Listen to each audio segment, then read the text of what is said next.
ऋषियों की विरासत को, क्रांतिकारियों की शहादत को आज कौन कमजोर कर रहा मेरे देश की युवा ताकत को। एक वो थी 21 साल की जो जान पर खेल गईं, एक ये हैं 21 साल के जो वीडियो गेम खेलते हैं। वो आजाद को नहीं जानता, वो बिस्मिल को नहीं जानता, वो सूर्य सेन को नहीं जानता, वो प्रीतिलता को नहीं जानता, तो वो जानता किसको है? अमेरिकन साइकोलॉजिकल एसोसिएशन ने पाया कि इस 12-13 साल की अवधि में ही टीनेजर्स में और जवान लोगों में डिप्रेशन के मामले 52% से 63% तक बढ़े हैं। बहुत चौंकाने वाला आंकड़ा है ये। क्यों डिप्रेशन इतने ज़बरदस्त तरीके से फैला है युवाओं में और किशोरों में, टीनेजर्स में? तो स्टडी कहती है कि संभवतः मोस्ट प्रोबेबली कारण है सोशल मीडिया। प्रोफेसर जीन ट्वेंगी हैं, उन्होंने किताब लिखी है जिसका उन्होंने शीर्षक दिया है confident, assertive and entitled and more miserable then ever before. उसमें उन्होंने बताया है ग्रेट इकोनॉमिक डिप्रेशन था 1930s का। उस समय भी तनाव के, एंजाइटी के जो स्तर थे युवाओं में, उससे भी 5 गुना ज़्यादा तनाव है आज के युवा में। स्थिति ये है इस समय कि हर 100 मिनट में डिप्रेशन के कारण एक किशोर, एक टीनेजर आत्महत्या कर रहा है। 20% टीनेजर्स कभी न कभी डिप्रेशन से होकर गुजरे ज़रूर हैं। आत्महत्या की दर 1990 के दशक में कम हो रही थी और 2000 के बाद दोबारा बढ़ गई है। इतनी बढ़ गई है कि 15 से 24 आयु वर्ग के लोगों में, किशोरों में, ये मृत्यु का तीसरा सबसे बड़ा कारण है। तो ये अचानक क्या हुआ कि 1990 के दशक में तो जवान लोगों में आत्महत्या की दर हो रही थी कम, और सन 2000 लगने के बाद वो दर बदल गई, बढ़ने लग गई। क्या हुआ? तो वहां पर भी कारण वो सोशल मीडिया ही है। पिछली पूरी शताब्दी में आईक्यू लेवल्स दुनिया की आबादी के लगातार बढ़ते रहे। इसको फ्लिन इफेक्ट बोलते थे। लेकिन बहुत एक अजीब चीज देखने को मिल रही है, वो ये है कि सन 2000 के बाद से जो बच्चे पैदा हो रहे हैं उनका आईक्यू लगातार घटता ही जा रहा है, घटता ही जा रहा है, और बढ़ता जा रहा था। 100 साल से बढ़ रहा था, 100 साल से बढ़ रहा था। पिछले 20-25 साल में अचानक घटना शुरू हो गया। ये जो हमारे टीनेजर्स हैं और ये जवान लोग हैं, ये लगातार डम्ब होते जा रहे हैं, इनका आईक्यू गिरता जा रहा है। कारण कोई समझ नहीं पा रहा। पोषण, न्यूट्रिशन पहले से बेहतर हुआ है, नॉलेज और इंफॉर्मेशन के स्रोत पहले से कहीं ज्यादा खुल गए हैं, तो आईक्यू तो बढ़ना चाहिए था। लेकिन 25 साल में आईक्यू लगातार गिरता जा रहा है। और यहां पर भी अनुमान यही है कि कारण है सोशल मीडिया। समझ रहे हो?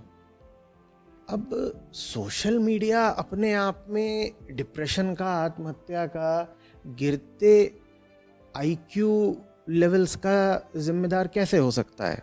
हम किशोरों की, टीनेजर्स की और यंग एडल्ट्स की बात कर रहे हैं। ये इम्प्रेशनेबल होते हैं, ये जल्दी प्रभावित हो जाते हैं और ये उत्सुक होते हैं। ये दुनिया की ओर देख रहे होते हैं, कुछ जानने के लिए, कुछ सीखने के लिए। और अभी इनमें इतनी बुद्धि, इतना विवेक नहीं होता है कि ये साफ समझ पाएं कि इनके लिए क्या अच्छा है, क्या बुरा है। बात समझ रहे हो? लेकिन संगति इनको चाहिए। आगे बढ़ने के लिए किसी न किसी को आदर्श इनको बनाना है, तो उसके लिए ये जाते हैं सोशल मीडिया की ओर। अब होता क्या है सोशल मीडिया पर? सोशल मीडिया पर क्या नहीं होता, पहले ये देखो।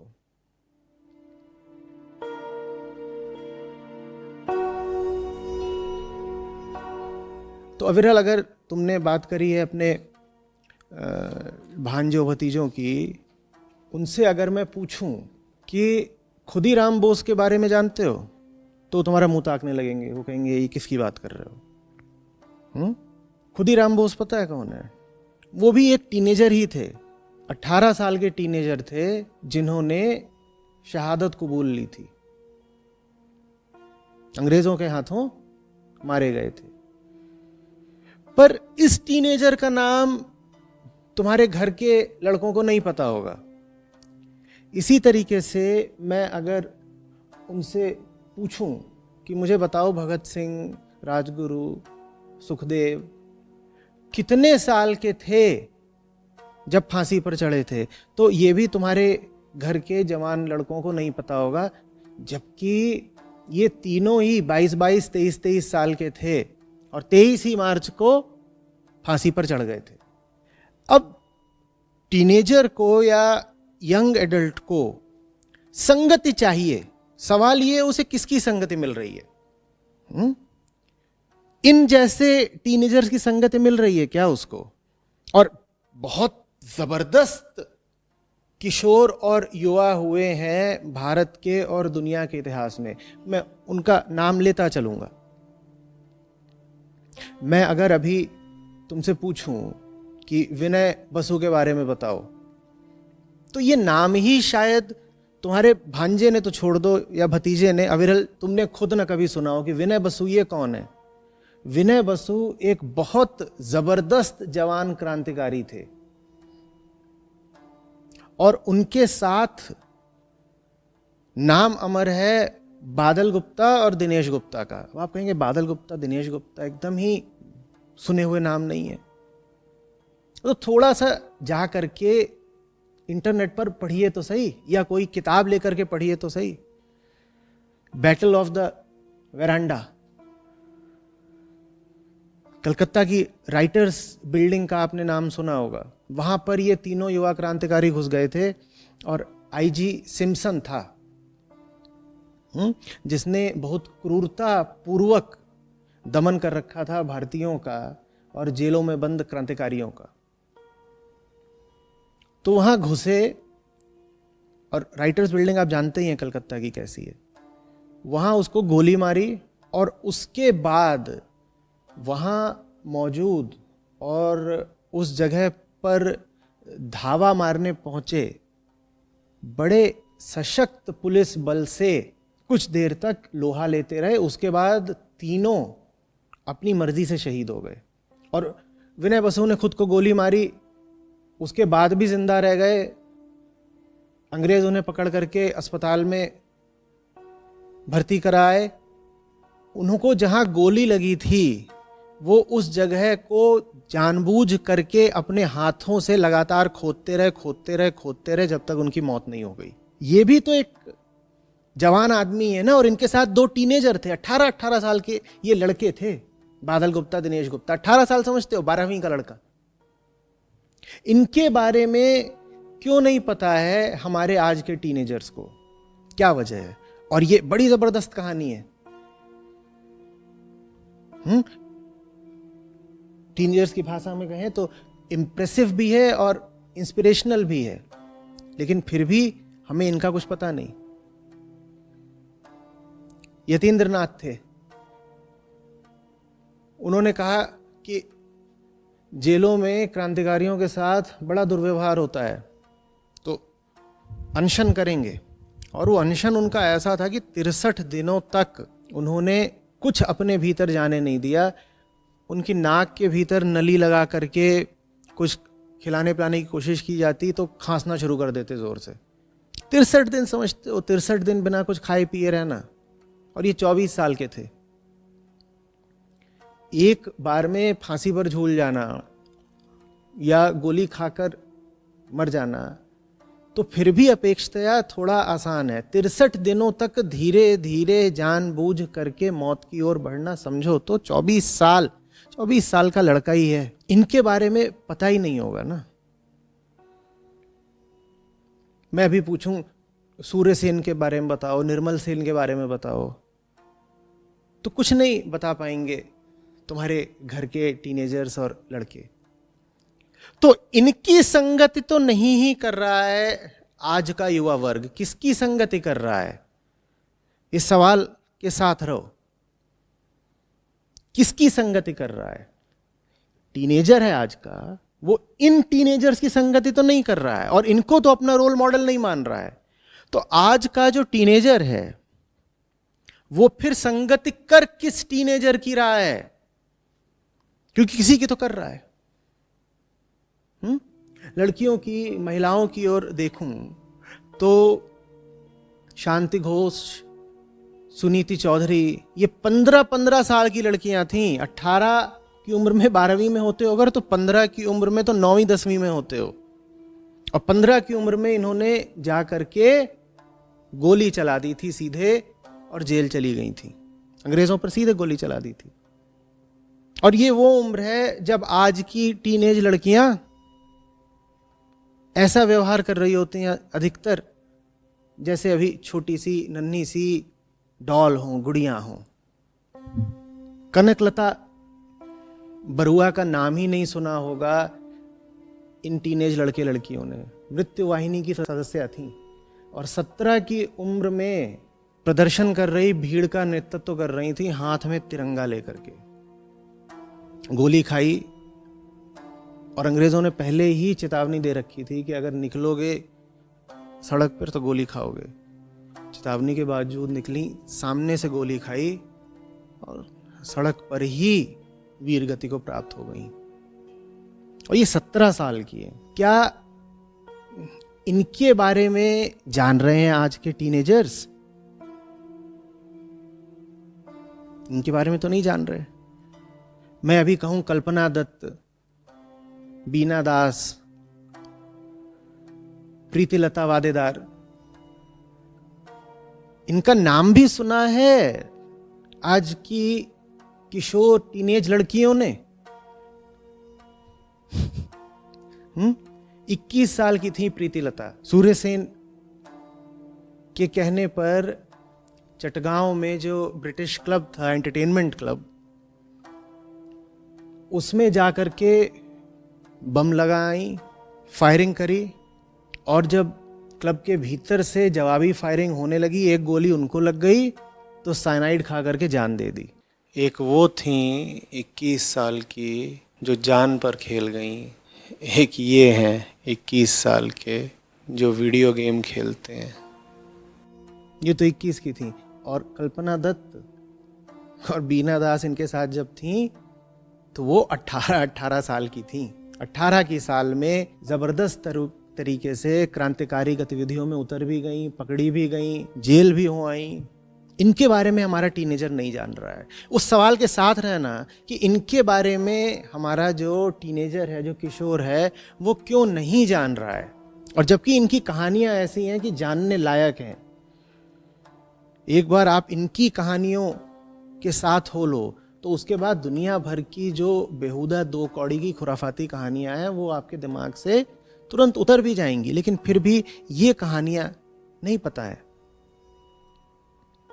ये तो हो गई स्वतंत्रता सेनानियों की बात। इसी तरीके से अगर मैं विज्ञान के क्षेत्र में आऊं तो ब्लेस पास्कल ने 19 की उम्र में, और हम बात कर रहे हैं 17वीं शताब्दी की, 19 की उम्र में 17वीं शताब्दी में एक कैलकुलेटर तैयार कर दिया था जो अबैकस का विकल्प हो सकता था।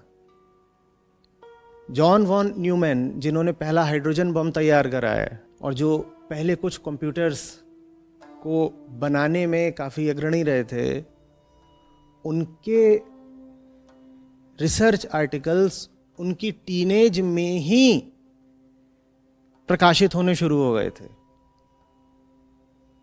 भारतीयों की बात करें तो सीवी रमन अपने 30s में ही थे, 40 के नहीं हुए थे जब उन्होंने रमन इफेक्ट खोज निकाला था, जिसके लिए फिर उनको नोबेल पुरस्कार भी मिला। इनके बारे में क्यों नहीं पता है, इनकी कहानियां क्यों नहीं पता है हमारे किशोरों को? इनके साथ हम क्यों नहीं सोशल मीडिया पर समय गुजार रहे? महिलाओं में अगर याद करना हो तो मारी क्यूरी, मारिया एग्नेसी, ये इतनी जबरदस्त टीनेजर्स थीं कि 15-16 साल का कोई भी लड़का या लड़की इनकी संगत पा करके धन्य हो जाए, खुश हो जाए, फूला नहीं समाए। मारिया एग्नेसी के बारे में विख्यात है कि वो जब 13-14 साल की थीं तो उनके घर में लोग आए और कोई उनसे बोले, जो कि होता है, अब नई नई लड़की अभी किशोर हो रही है, एडोलेसेंस में जा रही है, कि आओ नाचें। तो वॉल्ट्स करते वक्त वो न्यूटन की ग्रेविटी की चर्चा करने लग जाती थी और कहते हैं कि जो एक बार उनके साथ नाच लेता था वो फिर दोबारा कभी उनका हाथ नहीं मांगता था नाचने के लिए। लड़के आते थे, कहते थे आओ नाचो, तो कहती थी ठीक है आओ नाचते हैं, और नाच रही हैं और चर्चा वो सारी कर रही हैं फिजिक्स पर। कोई लड़का ऐसा होता ही नहीं था कि कहे कि अब दोबारा भी नाचना है। इनके बारे में क्यों नहीं आज की लड़कियों को पता है, कहिए? और अध्यात्म के क्षेत्र में अगर कहूं तो फिर तो न जाने कितने उदाहरण हैं। विवेकानंद 30 का होने से पहले पहले पूरा भारत भ्रमण कर चुके थे, और 40 का होने से पहले पहले अपनी जीवन लीला पूरी करके अपना सब संस्थापना का और किताबों का काम करके इस दुनिया को विदा भी दे चुके थे। आदि शंकर बहुत ही छोटी उम्र में सब बातें समझ करके घर से निकल पड़े थे केरल से, और पूरे देश में घूम करके उन्होंने अद्वैत की बात करी, धर्म का प्रचार करा, और ज़्यादा जिए नहीं। 30-35 का होते होते उन्होंने भी दुनिया को विदा दे दी। अष्टावक्र हैं, नचिकेता हैं, ये सब शास्त्रों में आने वाले नाम हैं। इनमें ये बात साझी है कि बहुत ही छोटी उम्र में, किसी ने 8 की उम्र में, किसी ने 11, किसी ने 14 की उम्र में, इन्होंने बहुत बड़ी उपलब्धियां हासिल कर ली थी। जिन्होंने बड़ी गहराई, बड़ी गंभीरता हासिल कर ली थी। जवानों के लिए ये क्यों नहीं आदर्श हैं? जवान इनकी कहानियां क्यों नहीं जानते हैं? इनकी संगति क्यों नहीं करते हैं? बात समझ में आ रही है? कला के क्षेत्र से ले तो पिकासो एक जबरदस्त टीनेजर थे पिकासो। और चलो ऐतिहासिक चरित्रों की बात अगर नहीं भी करनी है, अगर वर्तमान के लोगों की ही बात करनी है, तो आज के टीनेजर्स को, जो आज के युवा वैज्ञानिक हैं, बिल्कुल कम उम्र के, जीवित और कम उम्र के, क्या उनके नाम भी पता है? मैं कहूं डेनियल हर्टाडो, नाम पता है क्या? क्यों नहीं पता है? सोरेन हॉबर्ग, नहीं जानते? क्या बोल दिया? कुछ नहीं पता। क्यों नहीं पता है? वजह यह है कि दिमाग तो छोटा सा ही है ना, सीमित ही है। उसमें या तो ये चीज रह सकती है या ये चीज रह सकती है। फियोना बेक का नाम पूछो, कितने टीनेजर्स को पता होगा?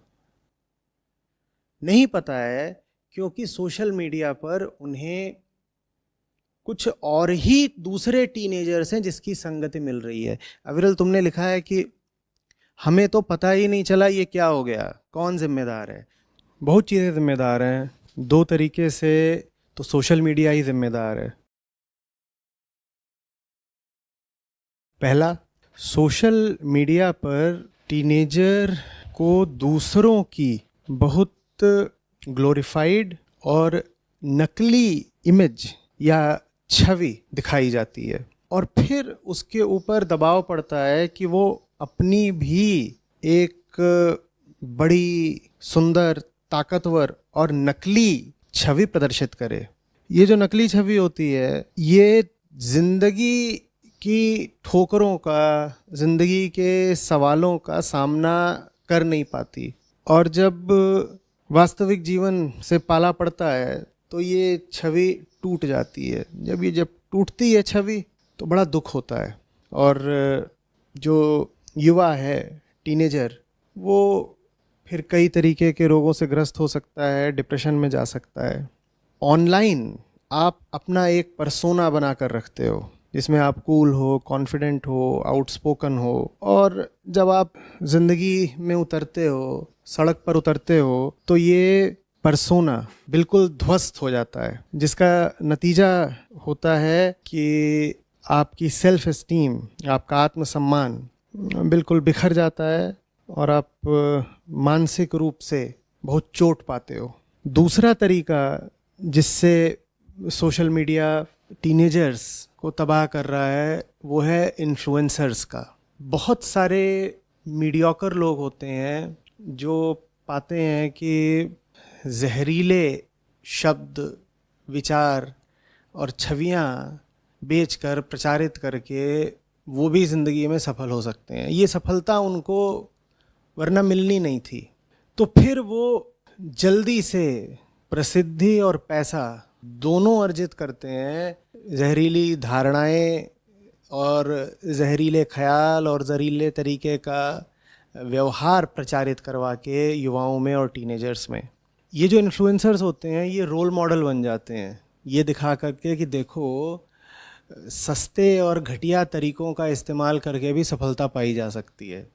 तो फिर बहुत सारे टीनेजर इनका फॉर्मूला कॉपी करने लग जाते हैं, लेकिन पाते हैं कि ज़िंदगी इनको तो सफलता दे नहीं रही है उस फॉर्मूले पर चल करके, और तब इनको झटका लग जाता है, ये भी डिप्रेशन में आ जाते हैं। वो जो इन्फ्लुएंसर है वो तो खूब पैसा बना गया टीनेजर्स के दिमाग में जहर घोल करके, लेकिन उससे जो नुकसान हुआ है टीनेजर को, उसको ठीक होने में हो सकता है बहुत साल लग जाएं। किस हद तक घातक हैं ये सोशल मीडिया इन्फ्लुएंसर्स? मैं कुछ आंकड़े बताता हूँ। भारत में टीनेजर्स की संख्या करीब 20 करोड़ की है। इन 20 करोड़ में से 10 करोड़ या 10 करोड़ से भी ज़्यादा टीनेजर्स किसी न किसी सोशल मीडिया इन्फ्लुएंसर को यूट्यूब, इंस्टाग्राम वगैरह पर फॉलो करते हैं। माने कि 50% या उससे भी ज़्यादा भारतीय टीनेजर गलत रोल मॉडल्स के प्रभाव में हैं, गलत आदर्शों के जहरीले प्रभाव में हैं हमारे टीनेजर्स। और ये टीनेजर्स जो ऐतिहासिक या वर्तमान समय के वास्तविक महान लोग हैं उनसे कोई संबंध नहीं अनुभव करते। सर्वेज में पता चला है कि एक चौंकाने वाला अनुपात है इन टीनेजर्स का जिनको ऐतिहासिक या वर्तमान महान व्यक्तित्वों के नाम तक नहीं पता है।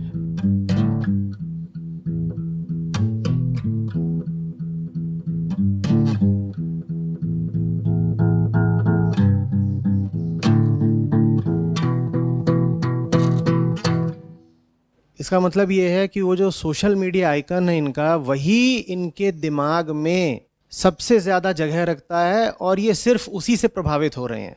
तो इसका जो भयानक निष्कर्ष है वो ये है कि भारत का भविष्य इन्हीं घटिया सोशल मीडिया इन्फ्लुएंसर्स के द्वारा निर्धारित हो रहा है।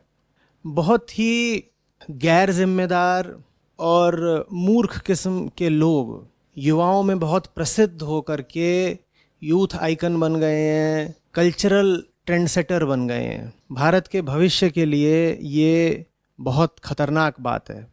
क्या सभी सोशल मीडिया इन्फ्लुएंसर नालायक और घातक ही होते हैं? नहीं, ऐसा नहीं है। कुछ बहुत बढ़िया सोशल मीडिया इन्फ्लुएंसर भी हैं, वो बहुत जान लगा कर काम कर रहे हैं अवेयरनेस फैलाने के लिए, साइंस और टेक्नोलॉजी के क्षेत्र में, साहित्य के क्षेत्र में, सस्टेनेबल डेवलपमेंट के क्षेत्र में, वीगनिज्म, क्लाइमेट चेंज, स्वास्थ्य, शिक्षा, अध्यात्म आदि के क्षेत्र में। लेकिन ये जो असली हीरो हैं इनको ज़्यादा फॉलोअरशिप या अटेंशन मिलता ही नहीं है। क्यों नहीं मिलता? प्रमुख कारण तो यही है कि जो हमारा यूथ है उसके दिमाग को गलत रोल मॉडल्स ने घेर रखा है, तो फिर सही चीज़ की ओर जाने के लिए जगह स्थान उपलब्ध ही नहीं है। अगर 80 का दशक होता, 90 का दशक होता, तो तुम्हें पता होता ना कि तुम्हारे घर के बच्चों से कौन मिलने जुलने आ रहा है, तब साफ पता होता। आज तुम्हें नहीं पता लगता क्योंकि तुम्हारे घर के टीनेजर से और जवान लड़कों से जो लोग मिलने आ रहे हैं वो दरवाजे से नहीं आ रहे हैं, वो गैजेट से आ रहे हैं, वो मोबाइल की स्क्रीन से आ रहे हैं, तुम्हें नहीं पता लगता। और आज तुम्हारे घर के बच्चों से मिलने वो आ रहे हैं जो अगर 80-90 के दशक में दरवाजे से मिलने आ रहे होते तो तुम कहते मोहल्ले के इस लफंगे से तेरी संगति है, इस लफंगे को भी जूता मारूंगा और तू भी चांटा खाएगा। हुआ करते थे ना बिगड़े हुए लड़के, फूहड़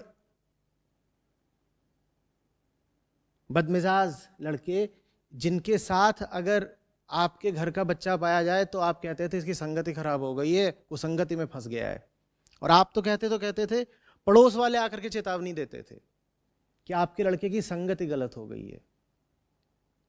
वो जो 80-90 दशक के फूहड़ लड़के थे आज वो सोशल मीडिया के सुपरस्टार हैं, जो उस जमाने में इधर से गरियाए जाते उधर से लतियाए जाते, जिनको कोई अपने घर में घुसने न देता, आज वो इंस्टाग्राम पर यूट्यूब पर सेलिब्रिटीज हैं, उनके मिलियंस में नहीं उनके करोड़ों में फॉलोअर हैं। और ये फॉलोअर जानते हो कौन है अविरल?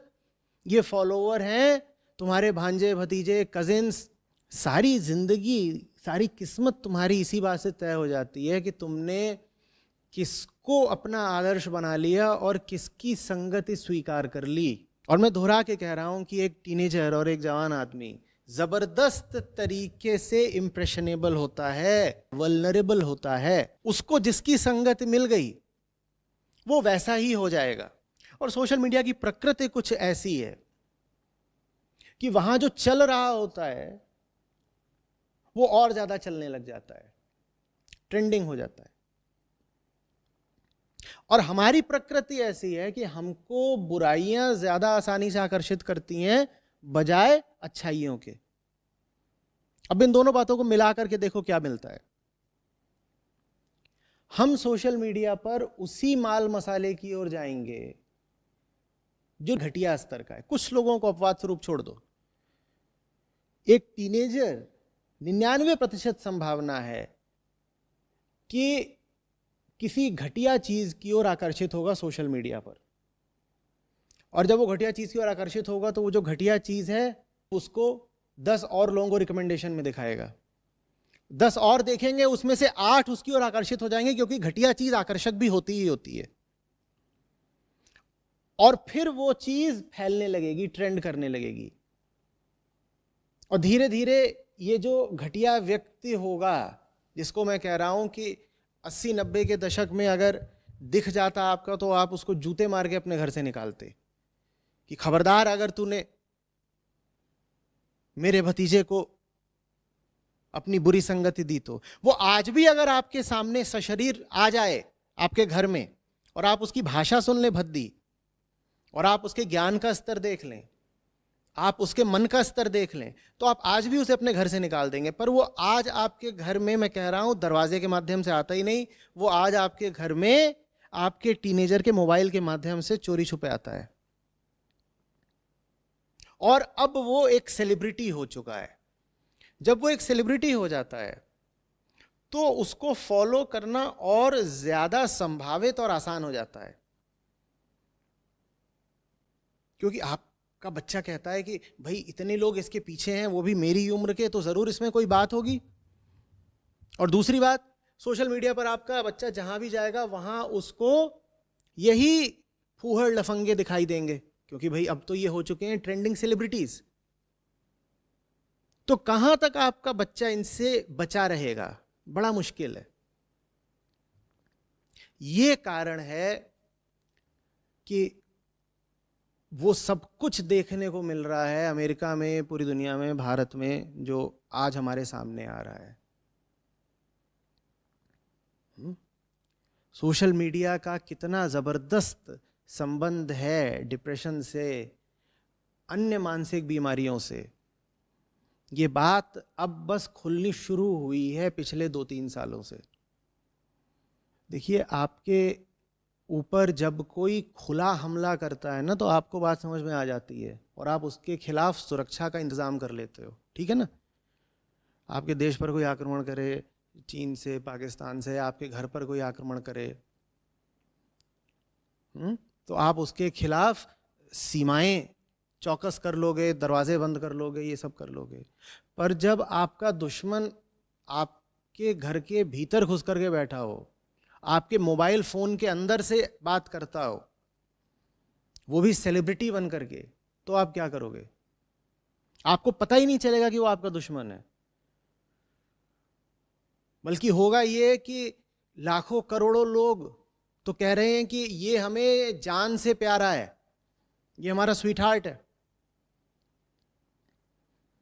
टीनेज लड़कियों को भगत सिंह का पता हो ना हो, खुदीराम बोस का पता हो ना हो, विनय बसु का पता हो ना हो, पर वो कहेंगी नहीं, ये जो लफंगा है ये हमारा डार्लिंग है। उसकी इतनी औकात है, उसकी इतनी हैसियत है कि तुमने उसको सर पे बैठा रखा है। सचमुच ये वही लड़के हैं जिन्हें स्कूलों से निकाला जाता है, ये वही लड़के हैं जो तमाम तरीके के बाल सुधार गृहों में पाए जाते हैं,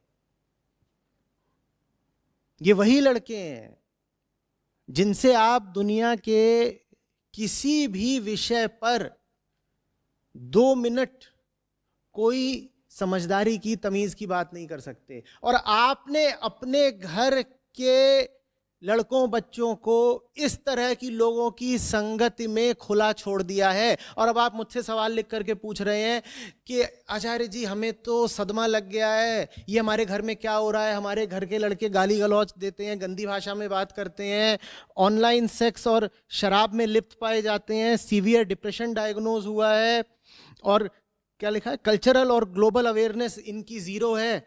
अब तुमको ये बात समझ में आ रही है? जब उनके हाथ में तुमने मोबाइल दिया था तब नहीं देखा था। चलो मोबाइल दे दिया तो दे दिया, मोबाइल तो बहुत अच्छी जानकारी का स्रोत भी हो सकता है, पर तुमने देखा था कि सोशल मीडिया पर तुम्हारे ये छोटे भाई, कजिन्स, भांजे, भतीजे ये किसको फॉलो कर रहे हैं, ये देखा था। संगति का मतलब बस ये होता है कि पार्क में बाहर लड़का फुटबॉल किसके साथ खेल रहा है, या सबसे बड़ी संगति ये होती है कि वो सोशल मीडिया पर फॉलो किसको कर रहा है। देश का जो सबसे बड़ा लफंगा हो, अगर वो देश का सबसे बड़ा टीनेज सेलिब्रिटी भी बन गया हो, तो मां बाप को समझ जाना चाहिए कि अब बहुत जबरदस्त खतरा है। समझ में आ रही है बात? और इस तरह के खतरे एक नहीं, 1000 हैं, क्योंकि खरबूजे को देख के खरबूजा रंग बदलता है। जब इतना आसान हो गया है जिंदगी में सफल, सक्सेसफुल कहलाना कि कुछ नहीं करना है, आ जाओ सामने कैमरा रख लो और शुरू कर दो व्यर्थ प्रलाप, गाली गलौज, और रातों रात तुम स्टार हो जाओगे। तो फिर 1, 2 या 4, 5 स्टार ही क्यों हो, गली गली से स्टार क्यों नहीं निकलेंगे इसी तरीके के बेहुदे? यही तो अब रोल मॉडल्स हैं। और अगर इनको हर तरह की सफलता मिल रही है, पैसे की भी मिल रही है, ख्याति भी मिल रही है, ताकत भी मिल रही है, तो जो दूसरे टीनेजर्स या जवान लोग हैं वो भी इन्हीं के नक्शे कदम पर क्यों नहीं चलना चाहेंगे? बताओ।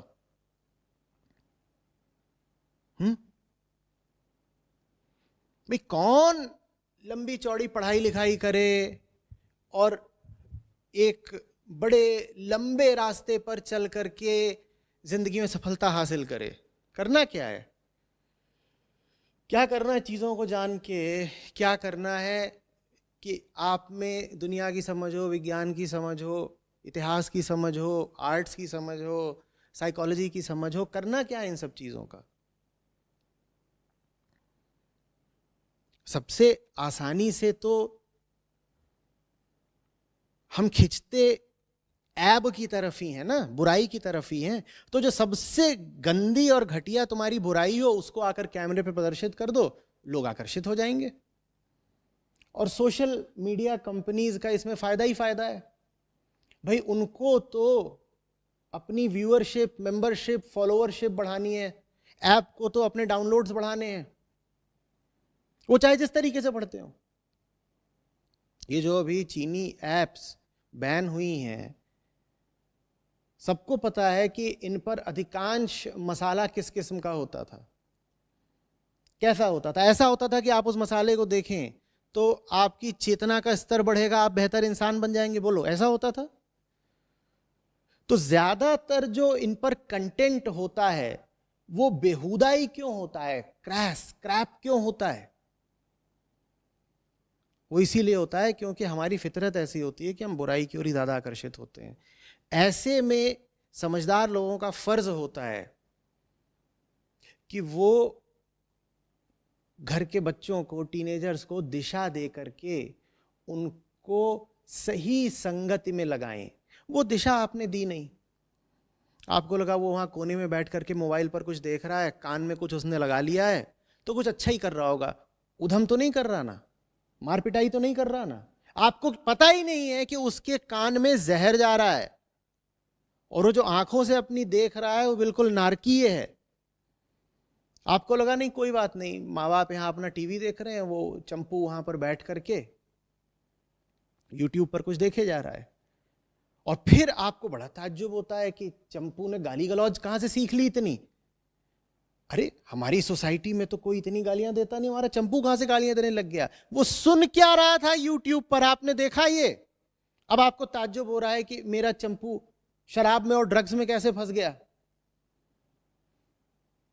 जो तुम लिख रहे हो कि ऑनलाइन सेक्स में कैसे आ गया, क्योंकि ये सब बुराइयां एक साथ चलती हैं। तुम उसे एक चीज सिखाओ, दूसरी चीज की ओर अपने आप बढ़ जाएगा। ऊपर उठने में हमेशा मेहनत लगती है ना, नीचे गिरना तो आसान ही होता है। मेरी अपील है सब अभिभावकों से, गार्जियन से, कि खास ख्याल रखिए कि आपका एडोलेसेंट या टीनेज बच्चा, आपका किशोर ऑनलाइन किस तरह की संगति रख रहा है। मैं ये नहीं कह रहा कि आप चौकीदार पुलिस बन के उसके ऊपर चढ़ जाएं, पर आपको पता तो हो कम से कम किसका फैन बन गया है वो आजकल, कौन उसकी नजर में सेलिब्रिटी है। क्योंकि तुम जिसके फैन बन गए हो तुम बिल्कुल वैसे ही हो जाने हो, पक्का समझ लो, वरना तुम फैन होते क्यों? कहीं ना कहीं तुम्हारी अभिलाषा है कि तुम्हें वैसा होना है। पहली बात तो नजर रखिए कि किसकी तरफ जा रहा है आपके घर का टीनेजर, और दूसरी बात, जिधर को जाना चाहिए उधर जाने के लिए उसे प्रेरित भी करें। आदमी के इतिहास में एक से बढ़कर एक जबरदस्त किशोर जवान लड़के लड़कियां हुए हैं, ऐसे हैं कि आप बिल्कुल उत्साह से, उमंग से, प्रेरणा से भर जाएं उनका जीवन देख करके। अक्सर उन्होंने बहुत छोटा ही जीवन जिया है, पर उनका वो छोटा जीवन भी आग की लपट की तरह रहा है। उनके संपर्क में आ करके आपके घर का बच्चा भी प्रकाशित हो जाएगा। उदाहरण के लिए, अभी मैंने जिन क्रांतिकारियों की बात की वो सब आपस में जुड़े हुए थे अधिकतर। उनको क्या मिली हुई थी? एक दूसरे की संगति। जैसे एक मशाल से दूसरी लौ जलती है। तो ये भी अगर महान हो पाए, ऊंचे हो पाए, जबरदस्त हो पाए, तो इसमें बहुत बड़ा योगदान इनको मिली सुसंगति का था। इनके ऊंचे आदर्श थे, बहुत ऊंचे आदर्श थे। उदाहरण के लिए, बंगाल के जिन क्रांतिकारी लड़के लड़कियों की मैंने बात की, उनमें से कई सुभाष चंद्र बोस से अभिप्रेरित थे। तो उनके सामने एक उच्चतर आदर्श होता था। कल्पना दत्त के सामने सूर्यसेन का आदर्श था। आप अपने बच्चे को जो आदर्श दे देंगे वो वैसा ही हो जाएगा, नहीं तो फिर पछताए होत क्या जब चिड़िया चुग गई खेत। डिप्रेशन तो शुरुआत भर है, आगे और भी बहुत कुछ हो सकता है। मैं डरा नहीं रहा हूं, मैं सिर्फ सावधान कर रहा हूं। जिस देश की जवान पीढ़ी बर्बाद हो गई, उस देश को अब दुश्मनों की जरूरत नहीं है। और याद रखिएगा, जो दुश्मन सीमा पार होता है वो कम खतरनाक होता है। जो दुश्मन आपके ही समाज में बैठ गया है, आप में से ही एक बन के, बल्कि रोल मॉडल और सेलिब्रिटी बन के, वो ज्यादा खतरनाक होता है। सचेत रहिए।